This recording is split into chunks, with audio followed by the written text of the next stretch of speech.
Welcome back to the Crochet Crowd, as well as my friends at yarnspirations.com. Today's the mistake stitch. Yes, you heard that right. I'm absolutely obsessed with this stitch. It creates a horizontal line just like so. I can see doing something like this, but in a band to create a brim of a hat. But this pattern is really awesome. I'd recommend using thicker yarn because there's some stitches involved here that would be easier for the growth in order to get taller faster. So without further ado, let's go. If you would like to change the size of this, it's multiples of 2 and then add 1 at the end of the chain. Let's begin. Okay, let's begin. You can do any multiples of 2 and then add 1 at the end of the chain. So we'll go 1, 2, 1, 2, 1, 2, 1, 2, 1, 2. When you're happy with the length of the chain, you could just lay it down on something to match something if you want to do a blanket or whatever. And just make sure you just add 1 more chain at the end, and then you'll have the balance to be able to create this pattern. Let's begin row number 1.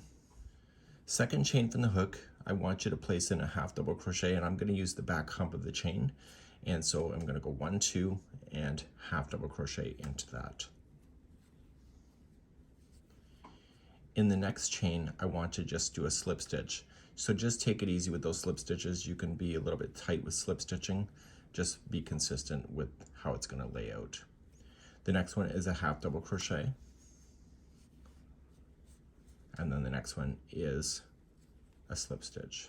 So you're going to alternate between the stitches. The last stitch in the end of the row should be a slip stitch if your counts are right.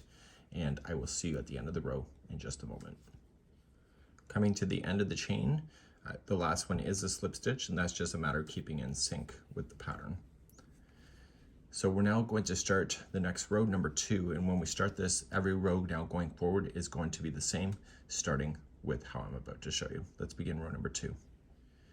Whenever you start a row in this particular sample, and anytime you're doing this, you're going to only chain 1, and in the very first stitch here, this is going to be a half double crochet. I want you to be able to identify these stitches. The first one here was a slip stitch because that's how we ended. This one here, see how it's leaning up on an angle? This is a half double crochet. So it's a slip and then a half double crochet. And if you can identify that, you'll save yourself a lot of grief.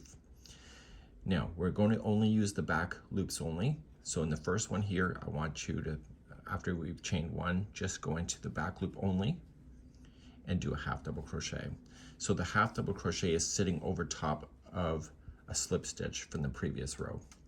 So this one here is a half double crochet here, so we're only going to make this one now a slip stitch. So if you think that your sequence is going out of order, then what happens is that if you can identify these 2 different looking stitches, it makes your life a lot easier. So the next stitch has to be a half double crochet, and only using the back loops, and then the next one has to be a slip stitch. And you're alternating between the 2 stitches, and it makes it opposite to the look below. And when you're using the back loops only, you're creating the ridges that you saw within the original sample. So what stitch is going to be the very last one when you get all the way there? It will always end with a slip stitch. So if you get to the end and you have a half double crochet as your ending, something is wrong in the middle and you're just going to have to back it out. But you don't have to rip out the whole row if you can identify the way that the stitches are supposed to look. So the last one should be a slip stitch. So you're going to turn your work and begin the next row. So you're going to only chain 1. So the slip stitch was last, so therefore the half double crochet is first. It's always going to be first.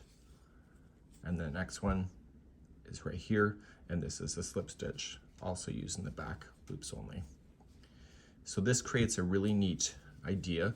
I think in a brim of a hat, this can be one of those ones that provides stretch, and I'm actually really quite excited about this stitch. It's something I just learned, and I've seen a lot of things within my years of crochet, but the stitches actually has my curiosity.